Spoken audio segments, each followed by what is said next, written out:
A guerra entre Rússia e Ucrânia está em sérios apuros para o lado ucraniano. Ao mesmo tempo, há o risco, e na verdade, todos nós corremos esse risco, de a guerra se expandir além das fronteiras da Ucrânia. Mas também há, simultaneamente, o perigo de um colapso dentro da própria Ucrânia. O que não tem nenhuma chance de acontecer é qualquer tipo de sucesso para a Ucrânia. Não há possibilidade de isso mudar de rumo. Não importa quantos ataques profundos a Ucrânia faça dentro da Rússia. Não importa o quanto a Europa ou a Grã-Bretanha ajudem a Ucrânia contra a Rússia. Nada disso vai fazer diferença. Isso só levará, inexoravelmente, à destruição da Ucrânia.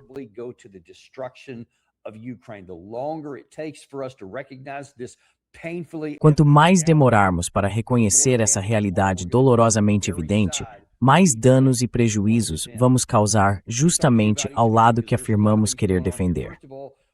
Deixe-me falar sobre cada um desses pontos, porque há muita coisa acontecendo aqui. Antes de mais nada, vamos começar analisando a possibilidade de expansão. Talvez vocês se lembrem de que há apenas alguns dias, a embaixada russa em Londres, depois que se descobriu que o mais recente ataque dos ucranianos contra a Rússia, em território russo, usou drones e tecnologia britânicos, disse que o Reino Unido está agindo como cúmplice e coautor desses crimes sangrentos.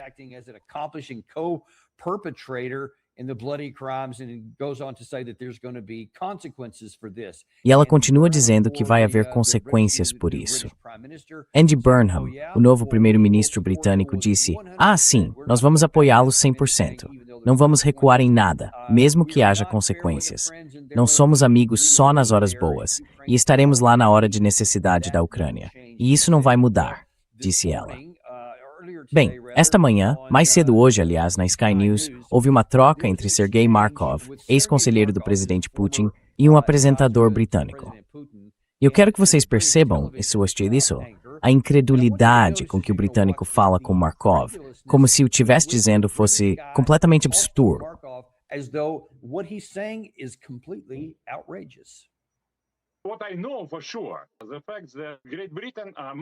O que eu sei com certeza é que a Grã-Bretanha deu mais um passo para escalar o conflito entre duas potências nucleares.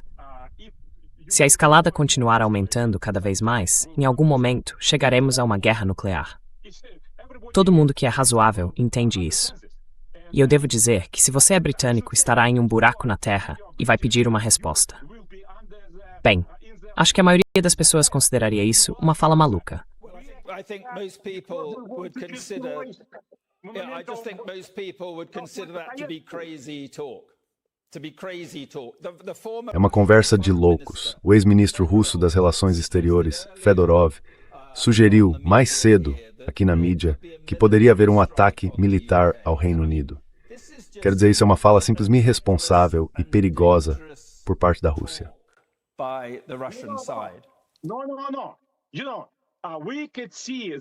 Não. Sabe, podíamos ver o governo britânico dando cada vez mais passos na escada da escalada. E em algum momento, se o governo britânico continuar nesse caminho de escalada, é claro que o envolvimento militar da Grã-Bretanha na guerra com a Rússia será absolutamente inevitável.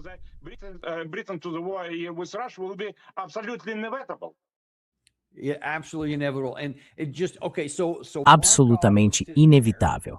E isso simplesmente certo. Então Markov estava ali e o primeiro comentário dele foi: isso poderia levar a uma escalada quando se tem duas potências nucleares, a Grã-Bretanha e a Rússia.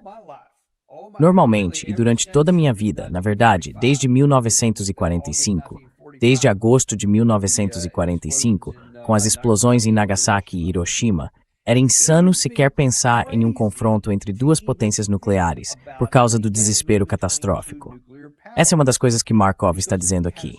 Ele disse que pessoas normais e razoáveis achariam irracional até mesmo seguir por um caminho de possível confronto entre duas superpotências nucleares, ou entre quaisquer duas potências nucleares.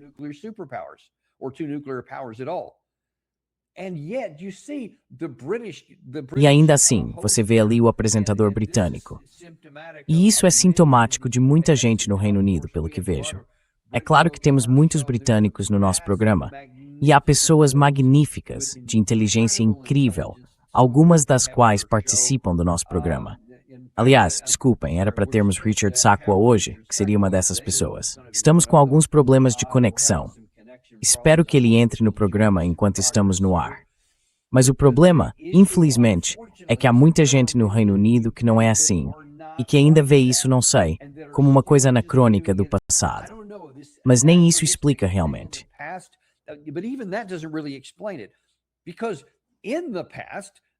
Porque no passado, mesmo dentro dos limites da Guerra Fria e depois dela, a ideia de duas potências nucleares entrarem em confronto era absurda. Elas não fariam isso. Por exemplo, em 1956, o presidente Eisenhower estava no poder quando os soviéticos enviaram tanques para a Hungria e mais tarde para a Tchecoslováquia. Eisenhower condenou isso, disse que era errado.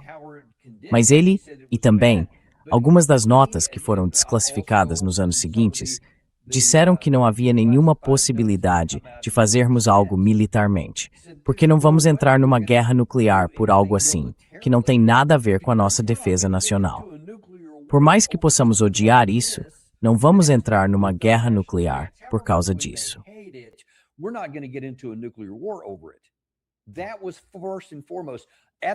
Isso estava, antes de tudo, no topo das preocupações deles. Era como se dissessem, olha, vamos fazer tudo o que pudermos pelas bordas. E claro, havia muitas questões por procuração em andamento, e muita gente trabalhando paralelamente contra os interesses uns dos outros, ou algo assim. Mas sempre havia esse limite compreensível. Você nunca chegaria ao ponto em que sequer se cogitaria o potencial de um conflito nuclear, ou de confrontos diretos que poderiam levar a um conflito nuclear. Muito menos agir com base nisso. Agora, esse medo parece ter desaparecido, pelo menos entre as elites da Europa, do Reino Unido e também dos Estados Unidos. Temos que acrescentar isso.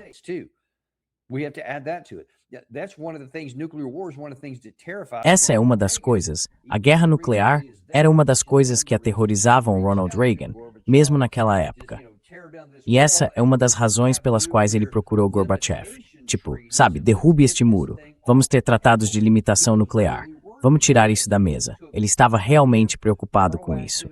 Então tomamos medidas positivas e proativas para reduzir esse perigo específico. Agora parece que estamos tentando escalar a situação e ignorar esse perigo. E isso, por si só, é uma situação realmente perigosa aqui. E dava para ver isso naquele comentário britânico, porque ele disse, escute, eu sei.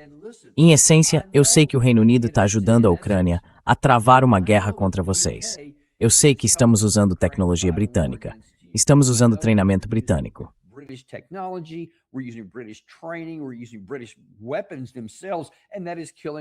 Estamos usando armas britânicas e elas estão matando pessoas russas, explodindo coisas na Rússia e atingindo a economia deles.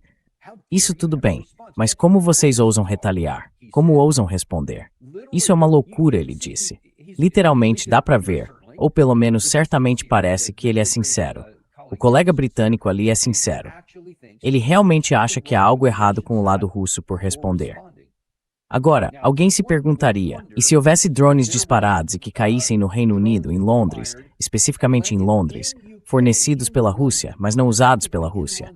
Se algum outro país os tivesse, e eles explodissem alvos e atingissem instalações de energia e empresas dentro de Londres?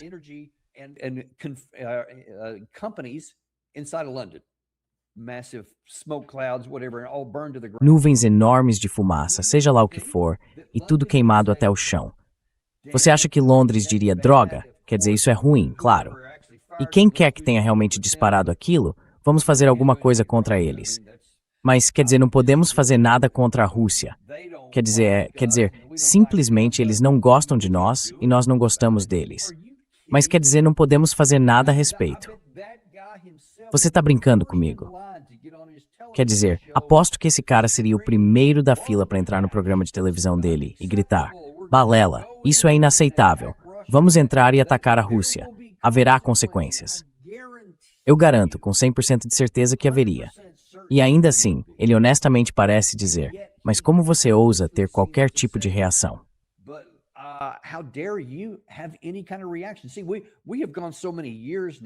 Veja, já se passaram tantos anos.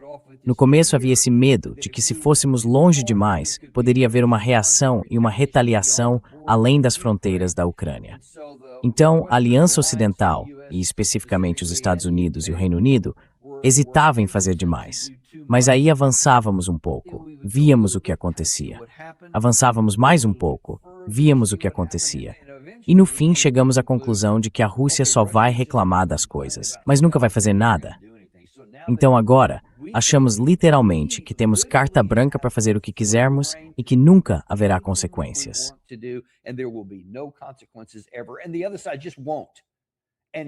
E o outro lado simplesmente não vai fazer isso. Até pensar nisso agora é simplesmente sem sentido.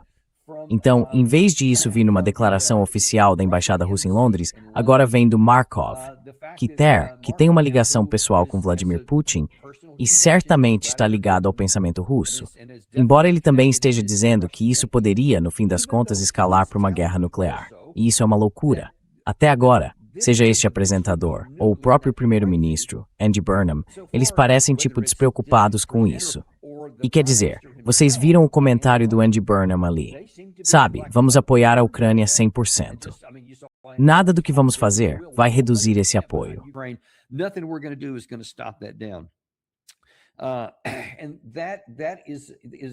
E esse é um grande problema. Se parássemos por aí, só isso já seria uma situação alarmante que precisa acabar. Porque se essa é a sua mentalidade, isso implica que você vai continuar. Você não vai ouvir o alerta da embaixada, não vai ouvir o alerta de Markov, não vai ouvir Sergei Lavrov, nem Vladimir Putin. Vai simplesmente ignorar todos eles. Para você é só ruído de fundo.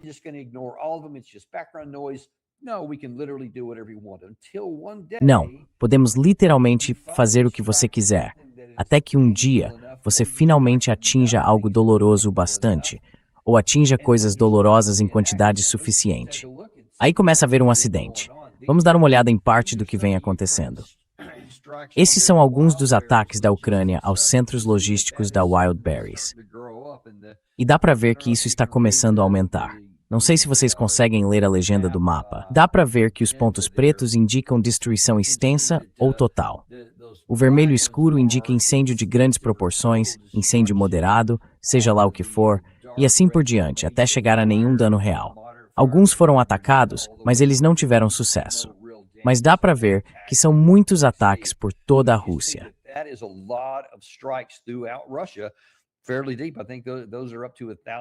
Bem fundo. Acho que esses ataques estão atingindo alvos a até 1.000 quilômetros além da fronteira com a Ucrânia. E isso está começando a causar, muita tensão dentro da Ucrânia, dentro da Rússia. E cada vez que se continua fazendo esse tipo de coisa, e eles mostram na televisão russa que foi usada uma arma britânica nisso, é claro que isso coloca cada vez mais pressão sobre o governo russo para de fato fazer alguma coisa a respeito. Vamos ver se isso se é até aí que chegaremos nisso. Vamos descobrir. Mas eu garanto a vocês, há um limite. Essa ideia de que os russos nunca vão fazer nada, quando acontecem coisas assim, quando eles veem isso no noticiário da noite,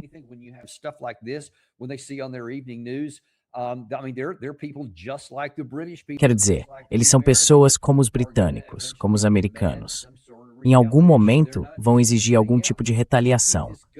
Não vão simplesmente dizer, continuem com essa coisa de ir devagar na linha de frente e talvez em 1 ano, 2 anos, mais 3 anos a gente acabe vencendo. Acho que a maioria deles acredita que esse será o desfecho final. Mas eles não vão aceitar que esse tipo de coisa continue por mais 1 ano, 2 anos, 3 anos. Vão exigir algum tipo de retribuição para que essas coisas comecem a acontecer com os nossos aliados. Eles vão querer ver algo assim no interior do Reino Unido, ou no interior britânico, ou na Alemanha, na França, e assim por diante, onde quer que essas coisas estejam vindo.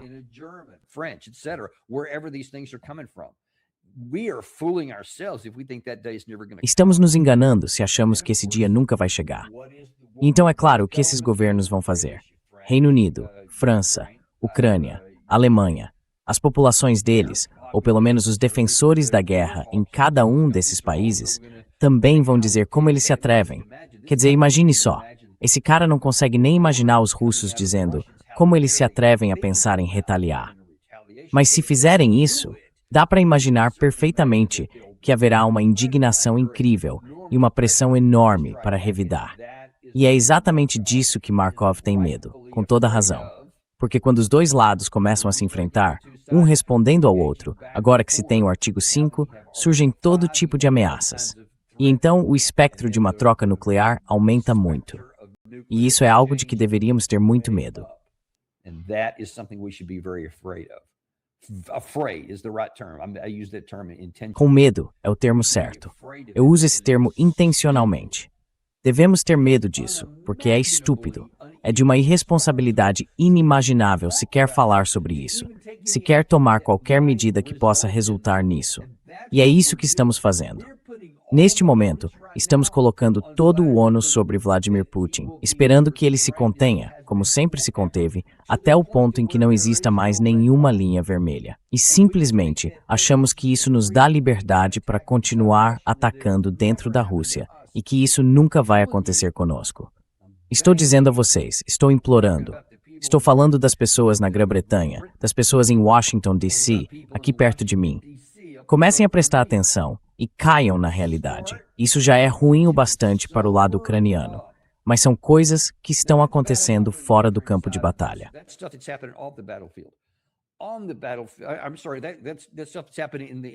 Desculpe, essas são questões ligadas à expansão e ao potencial de a guerra se estender além das fronteiras. Mas a Ucrânia também tem problemas dentro de suas próprias fronteiras. Surgiram informações importantes sobre Fedorov, que foi demitido do cargo.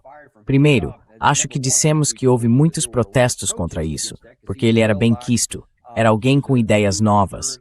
Há muitas informações conflitantes sobre o que realmente aconteceu, porque alguns dizem que ele era corrupto, que apenas era corrupto com o grupo errado, que acabou rompendo com Volodymyr Zelensky. Mas mais cedo hoje foi anunciado que estourou um grande escândalo de corrupção.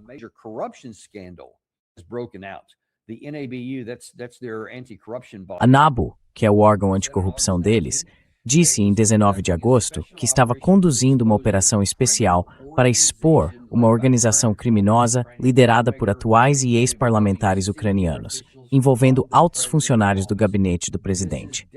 Isso definitivamente não é a primeira vez que algo assim acontece. Houve um número considerável desses casos envolvendo a NABU e outros órgãos. Quer dizer, lembrem-se, o ministro da Defesa de 2 mandatos atrás foi demitido por questões de corrupção. Nunca se fez nada a respeito. A NABU, o próprio Zelensky, vocês se lembram, 5 ou 6 meses atrás, tentou extinguir a NABU. E, de novo, muita gente na Ucrânia, até mesmo durante a guerra, saiu para protestar contra isso. Então eles a restabeleceram e agora voltaram a fazer o trabalho deles.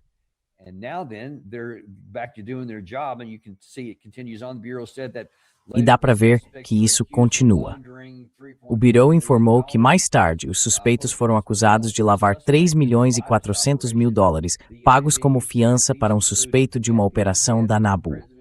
A NABU disse que entre eles estavam o vice-chefe do gabinete do presidente, um membro do parlamento, um ex-membro do parlamento, além do diretor executivo e do chefe da supervisão de um banco estatal.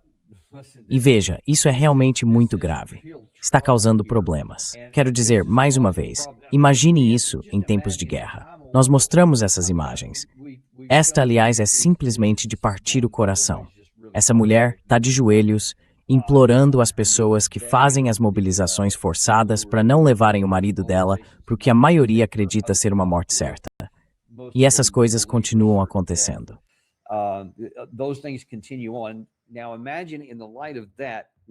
Agora imaginem isso à luz do que aconteceu. Quando eles descobrem que o gabinete presidencial deles foi novamente acusado de receber propinas e de desviar, lavar dinheiro, milhões de dólares no próprio alto escalão da presidência.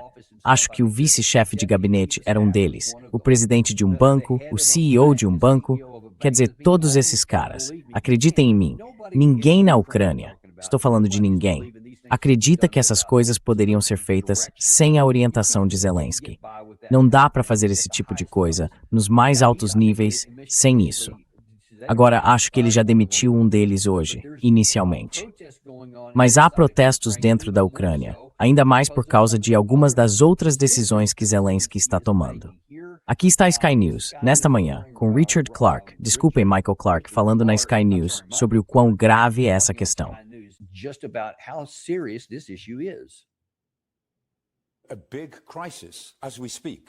Uma grande crise está acontecendo neste momento. Há manifestações do lado de fora do parlamento, porque o parlamento Arrada voltou do recesso ontem. E hoje era o dia em que eles iam confirmar o substituto de Fedorov, Kamyshin, Yevhen Kamyshin. A confirmação dele estava prevista para hoje. Então há manifestações do lado de fora do parlamento por causa disso. E hoje, a NABU e a SAPO, as duas agências anticorrupção, começaram a fazer buscas em escritórios presidenciais em Kiev, nos escritórios dos chefes adjuntos da presidência. E isso está acontecendo neste momento. Tudo isso é bastante.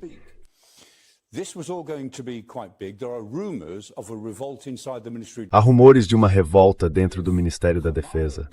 Se Kamyshin entrar no ministério, toda uma série de funcionários vai pedir demissão e deixá-lo sem equipe. Isso pode ser verdade ou não, mas são esses os rumores que estão circulando em Kiev. E com base nisso, Fedorov apareceu ontem à noite em um vídeo de 9 minutos no YouTube, no qual desafia todo o governo. Não apenas em relação ao próprio cargo. Ele diz, não podemos continuar assim. Ele sabe que é impossível realizar uma eleição nessas circunstâncias. Mas diz, olhem, se esta guerra vai continuar por mais 2, 3, 4 anos quando teremos eleições.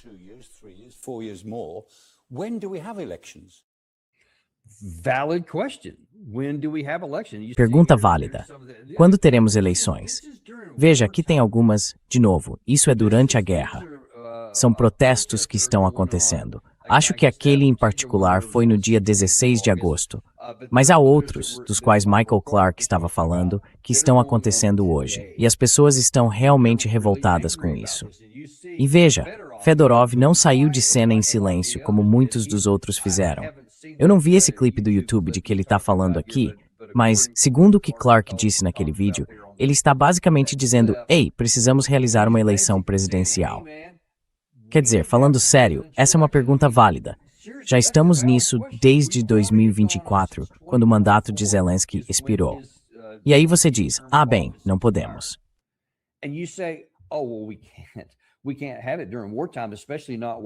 Não podemos ter isso durante uma guerra, especialmente enquanto a lei marcial estiver em vigor.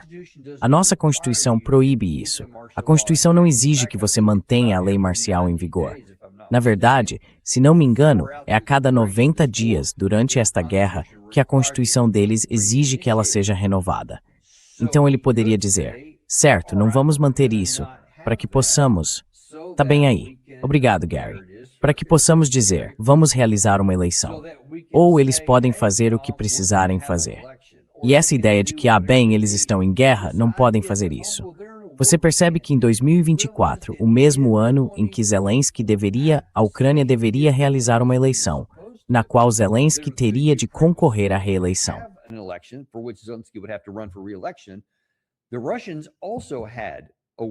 Os russos também estavam em guerra. Eles também tiveram uma eleição.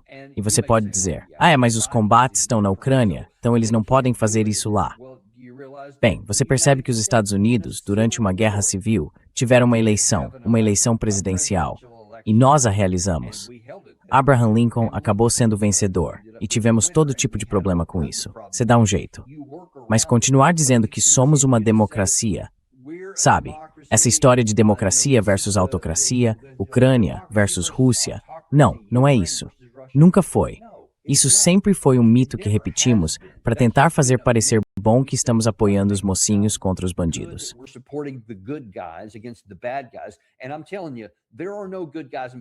E estou dizendo a vocês, aqui não há mocinhos e bandidos. Vamos deixar isso bem claro desde já. Há apenas esses caras e aqueles caras. Só isso. Todo mundo tem corrupção.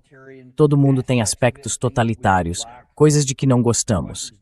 Os russos têm. O lado ucraniano também tem.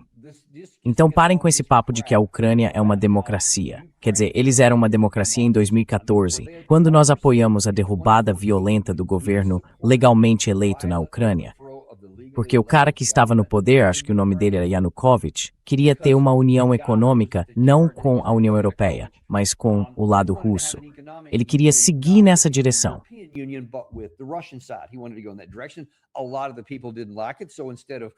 Muitas pessoas não gostaram disso. Então, em vez de expressarem sua opinião na eleição seguinte, tiveram uma reação violenta, que nós especificamente endossamos e apoiamos. E quando isso deu certo, e expulsou Yanukovych, em vez de dizermos, ei, não é assim que se faz, vamos realizar uma eleição. Porque, aliás, já havia um acordo em vigor naquela época, em 2014, em fevereiro de 2014, para realizar uma eleição antecipada em maio. Então as pessoas poderiam ter tido essa oportunidade. Se nós nos importássemos com a democracia, se as pessoas na Ucrânia se importassem com a democracia, isso lhes foi entregue de bandeja. Tudo o que tinham que fazer era esperar alguns meses. As eleições teriam sido realizadas, elas teriam expressado sua opinião e tudo teria seguido como numa democracia. Ninguém na Ucrânia queria isso. Ninguém nos Estados Unidos queria isso. Nobody in Ukraine wanted it, nobody in America wanted it. And now then, since 2019, there hasn't been... E agora, desde 2019, não houve nenhuma eleição, nem presidencial, nem parlamentar. Então eles simplesmente seguem assim, indefinidamente. E como a popularidade de Zelensky se desgastou significativamente, e vocês podem ver, por esses protestos aqui, que ela está se desgastando ainda mais, com essa situação da Nabu, ela se desgasta ainda mais. Então isso significa que não há nenhuma chance de ele simplesmente abrir mão do poder e deixá-lo ir. Ele não vai colocá-lo nas mãos do povo ucraniano. Não vai fazer nada que sequer permita a possibilidade de essa guerra acabar ou de seu poder ser tirado pelo voto do povo. Democracia, entendem? Quero dizer, é hora de pelo menos sermos honestos conosco mesmos. Mesmo que você seja alguém que apoia a Ucrânia, precisa ser honesto e dizer, isto não é uma democracia. And say, this is not a democracy. This is, I don't know, a totalitarian Isso é, regime, eu não sei, um regime totalitário, algo próximo disso. Talvez não seja totalitário, provavelmente é um pouco exagerado dizer isso, mas é um regime autocrático, não é democrático, não é governado constitucionalmente, porque ninguém está sendo eleito, ninguém tem a chance de entrar depois. Não há oportunidade para o povo ucraniano sequer ter voz no seu governo. E eles não têm voz quando veem coisas assim. Simplesmente não têm voz nenhuma. Quer dizer, podem contestar algumas dessas pessoas, mas aí elas continuam dizendo esse tipo de coisa aqui. Olhem, lá está ele.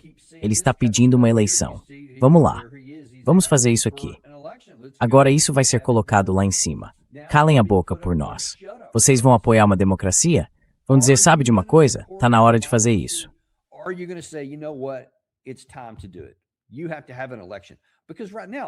É preciso haver uma eleição.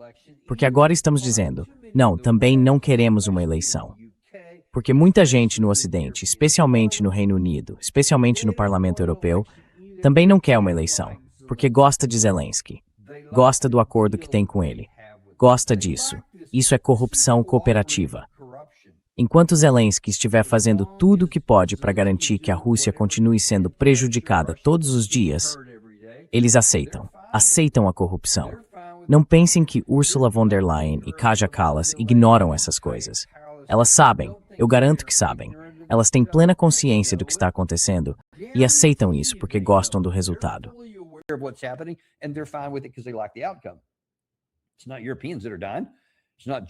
Não são os europeus que estão morrendo. Não são os alemães que estão morrendo. Não são os britânicos que estão morrendo. São os ucranianos. Mas quem se importa? Eles não se importam de verdade com eles. Entendam isso também. Vamos enxergar além dessa porcaria toda. E apesar de todas essas declarações grandiosas que continuam vindo de todos os setores que acabei de mencionar, eles não poderiam se importar menos com quantos ucranianos são mortos, com quantos pais ou cônjuges são levados à força por uma morte quase certa. Estão totalmente indiferentes a isso. É isso que estamos apoiando. Certifiquem-se de entender. Quando vocês dizem, eu apoio o lado da Ucrânia, entendam que vocês não estão apoiando o país Ucrânia. Vocês não estão apoiando o povo da Ucrânia.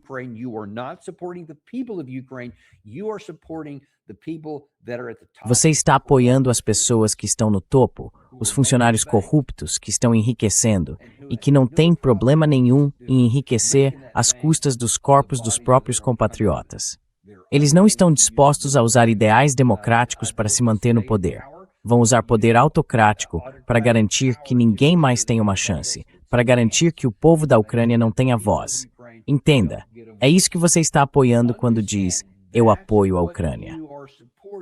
Bem, escute, isso não pode continuar indefinidamente, porque há algumas limitações aqui e algumas questões adicionais. Vamos falar disso também. Esses são alguns problemas dentro do governo ucraniano, mas também há uma batalha acontecendo nas linhas de frente.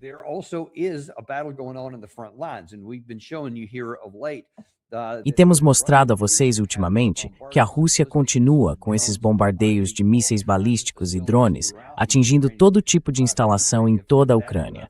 Se eu mostrei há pouco os problemas com a Wildberries dentro da Rússia, há ainda mais acontecendo dentro da Ucrânia. E a CNN enviou um repórter. E acho que há uma motivação dupla aqui, do lado ucraniano. Acho que a intenção deles é algo bem diferente. É bem certo, vocês podem ver isso aí. Isso é até um eufemismo. Eles não estão mais vencendo a guerra aérea. Nunca estiveram. Antes conseguiram desacelerar a Rússia, mas agora estão sem condições. E a CNN fez uma reportagem e entrevistou, acho que era um oficial responsável por uma das baterias de defesa aérea. E o quadro é bem sombrio.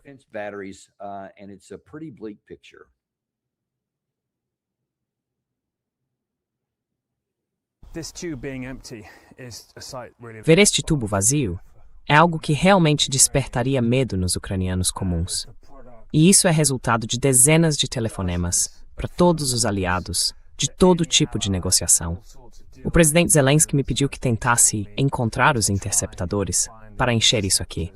É uma medida extraordinária eles nos mostrarem que esta bateria específica de Patriot está essencialmente fora de operação até que os interceptadores cheguem. É um sinal de desespero.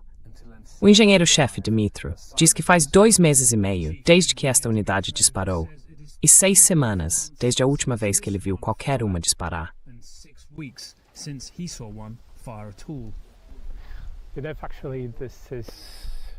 Sabe, na verdade, é uma cena muito dolorosa quando você tem equipamentos, mas não consegue interceptar nenhum míssil.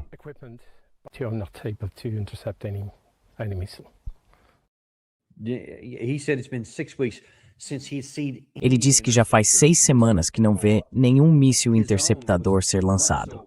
No caso dele, já faz 2 meses. Então esta é a demonstração gráfica do que venho dizendo há algum tempo. Não importa quantos aviões você tem, quantos porta-aviões, quantos tanques, quantas peças de artilharia, quantos lançadores de foguetes, quantas baterias de defesa aérea você tem. O equipamento não importa mais. Se você não tem munição para usá-lo, isso é a única coisa que importa.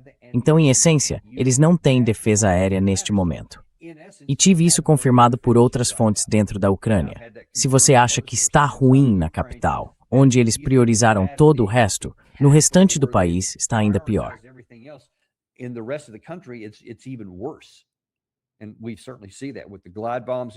E certamente vemos isso com as bombas planadoras na zona operacional do front, por toda a zona cinzenta. E, claro, os drones que chegam no nível tático. Mas agora há os drones Gera, movidos a jato, que vão ainda mais fundo. E neste momento, pelo menos por enquanto, os drones interceptadores da Ucrânia não conseguem alcançá-los. Então eles também estão basicamente impotentes. Não dá para continuar assim. E olha, isso não é algo que vai ser resolvido tão cedo. Nada disso vai se resolver rapidamente. Aliás, vamos dar uma olhada em alguns dos problemas que vêm da guerra com o Irã. Este é o nosso próprio estoque. É o inventário dos Estados Unidos. Isso foi noticiado pela Fox News ontem, na verdade.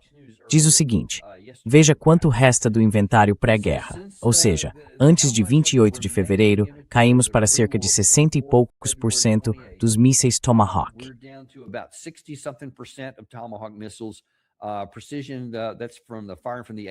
Precisão. Dos ATACMS, literalmente resta 1/5. E pode ser que reste apenas 10%. É isso. E lembrem-se, algumas dessas são armas que enviamos para a Ucrânia. Vocês devem se recordar de que também estamos com algo entre metade e um terço restante. Ou seja, 2/3 já foram usados. E os Patriots, como vocês veem, estão em cerca de 1/3. É por isso que Zelensky não está recebendo nenhum. É isso que nos resta. Agora, houve toda aquela festa porque acabamos de aprovar ou assinar um pacote de 22 bilhões de dólares para conseguir mais desses armamentos, de todos esses tipos. O que, claro, como estou argumentando, é estúpido, porque essas coisas mal são eficazes. Não precisamos de mais do que não funcionou. Precisamos de coisas novas, começar do zero.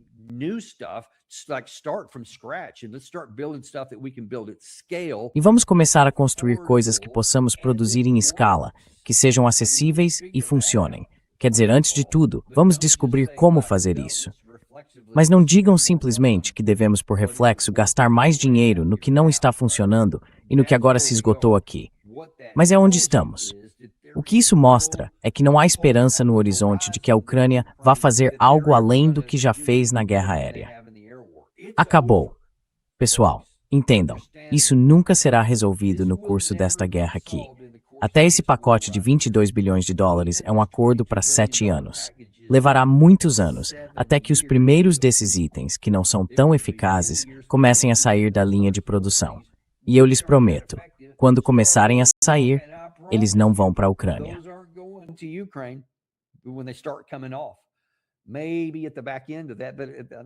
Talvez isso aconteça mais adiante, mas a guerra já terá terminado muito antes disso. Porque não dá para ter um país tão pequeno quanto... Sabe, basta comparar Rússia e Ucrânia. A Rússia tem capacidade de produzir armas em grande escala, especialmente armas ofensivas.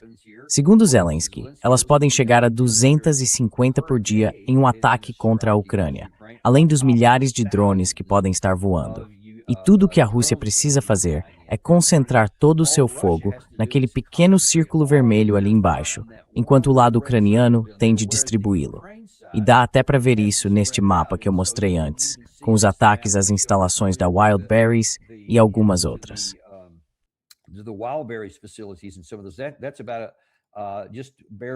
Isso mal chega a cerca de 1.000 quilômetros para dentro. E dá para ver nesse mapa aí que passa um pouco de onde fica Moscou. Nada do restante dentro da Rússia é sequer alcançável por nenhum desses sistemas de armas. Então, certamente, a Rússia tem coisas espalhadas, como tinha durante a Segunda Guerra Mundial. Dá para atingir muita coisa nessa parte mais à frente e gerar muitos vídeos impactantes, mas não vai atingir o que está mais para dentro. Então, obviamente, a Rússia vai garantir que tudo que tiver, especialmente daqui para frente, agora que vê a ameaça, seja movido mais para trás e fique fora do alcance como vem fazendo desde o começo desta guerra. Eles têm profundidade estratégica para fazer esses ajustes. A Ucrânia não tem. Não tem.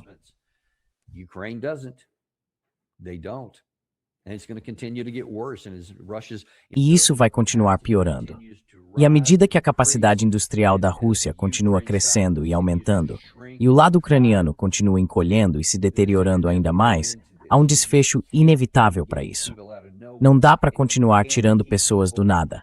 E não dá para fazer as pessoas pagarem esse preço repetidas vezes, sem fazer nada, enquanto vêm os líderes recebendo propina de todo lado. E esse Fedorov, acredite em mim, vamos ficar de olho nisso. Porque muitos ucranianos, especialmente os mais jovens, estão realmente atraídos pelas ideias dele. E estão dizendo, por que não estamos tendo uma eleição aqui? É claro que ele está dizendo isso porque foi demitido por Zelensky. Então agora ele defende uma eleição presidencial, porque conhece as pesquisas e sabe que Zelensky quase certamente não será reeleito.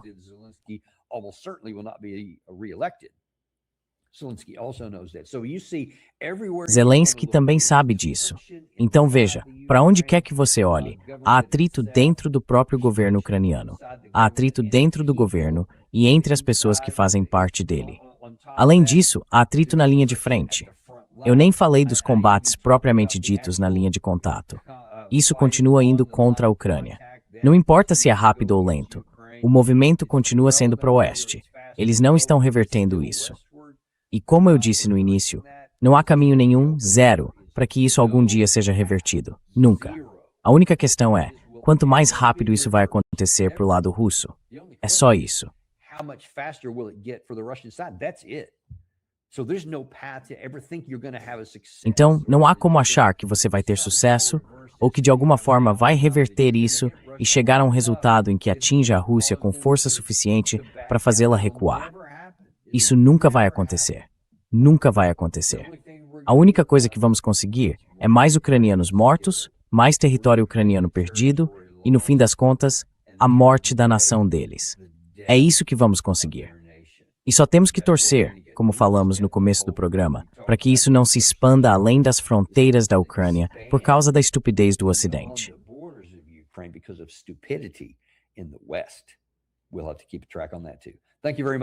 Vamos ter que acompanhar isso também. Muito obrigado, pessoal. Agradecemos por estarem conosco hoje. Vamos receber Brian McGlinchey de volta hoje, às 14h, e vamos falar um pouco mais sobre o que está acontecendo na guerra dos Estados Unidos com o Irã, porque, alerta de spoiler, também não está indo muito bem para nós lá. E vamos ver o motivo de forma bem clara com Brian McGlinchey, às 14h. Até lá, no Daniel Davis Deep Dive. Vocês sabem que não temos patrocinadores porque odiamos encher vocês de anúncios. Eu não gosto deles. Então, mostrem um pouco de carinho de volta. Inscrevam-se, deixem o like e mandem isto para alguém de quem vocês gostam. Like and send this to somebody you care about.